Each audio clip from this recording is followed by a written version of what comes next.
স্বাগত ৩ মিনিটের খবরে।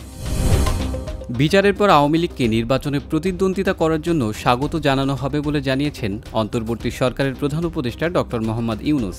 টাইম ম্যাগাজিনকে দেয়া এক সাক্ষাৎকারে তিনি বলেন, আগে জুলাই আগস্টে বৈষম্য বিরোধী ছাত্র আন্দোলনে শহীদ ও আহতের ঘটনায় জড়িত আওয়ামী লীগ ও তাদের সহযোগীদের বিচার নিশ্চিত করতে হবে।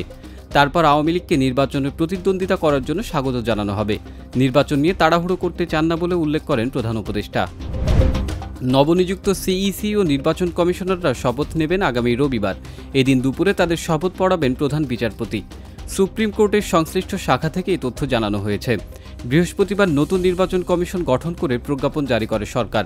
সিইসি এবং কমিশনার হিসেবে ৫ জনকে নিয়োগ দেন রাষ্ট্রপতি। প্রধান নির্বাচন কমিশনার বা সিইসি হিসেবে নিয়োগ পেয়েছেন সাবেক সচিব এএমএম নাসির উদ্দিন।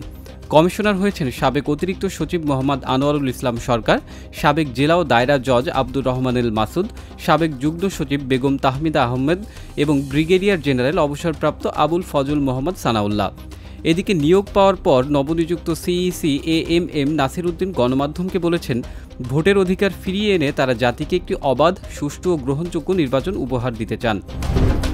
বাজারে পর্যাপ্ত মজুদ থাকা সত্ত্বেও কৃত্রিম সংকট তৈরি করে ভোগ্যপণ্যের বাজার অস্থিতিশীল করা হয়েছে বলে মন্তব্য করেছেন বাণিজ্য উপদেষ্টা শেখ বশির উদ্দিন।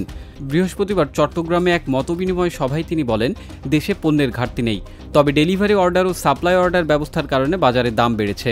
বিদ্যমান লেনদেন পদ্ধতির কারণে বিভিন্ন পদক্ষেপ নেওয়ার পরও সমাধান হচ্ছে না।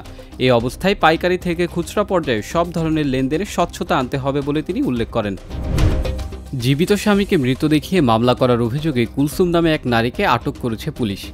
ঢাকা বিচারিক আদালতে দায়ের করা এক মামলায় ওই নারী দাবি করেছিলেন, সাম্প্রতিক গণ অভ্যুত্থানে তার স্বামী নিহত হয়েছেন, কিন্তু তার স্বামী জীবিত। গণমাধ্যমে এমন খবর প্রকাশের পর বৃহস্পতিবার রাতে তাকে কক্সবাজার থেকে আটক করে আশুলিয়া থানা পুলিশ।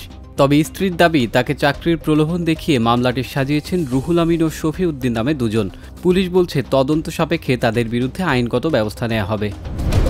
পাকিস্তানের উত্তর পশ্চিমাঞ্চলীয় খাইবার পাখতুনখোয়া প্রদেশে যাত্রীবাহী গাড়িবহরে বন্দুকধারীর হামলায় অন্তত ৪২ জন নিহত হয়েছেন। এই ঘটনায় আহত হয়েছেন আরও ২০ জন। পুলিশ বলেছে, বৃহস্পতিবার পারাচিনার থেকে পেশোয়ার যাওয়ার পথে গাড়িবহরে হামলা হয়। প্রাথমিক তদন্তের পর সরকার পক্ষ থেকে বলা হচ্ছে, সশস্ত্র ব্যক্তিরা পাহাড় থেকে গাড়িবহর লক্ষ্য করে গুলি চালায়। খাইবার পাখতুনখোয়ার প্রধান সচিব এই হামলাকে একটি বড় ট্র্যাজেডি উল্লেখ করে বলেছেন, হতাহতের সংখ্যা আরও বাড়তে পারে, কারণ অনেকের অবস্থা আশঙ্কাজনক। এতক্ষণ সঙ্গে থাকার জন্য ধন্যবাদ।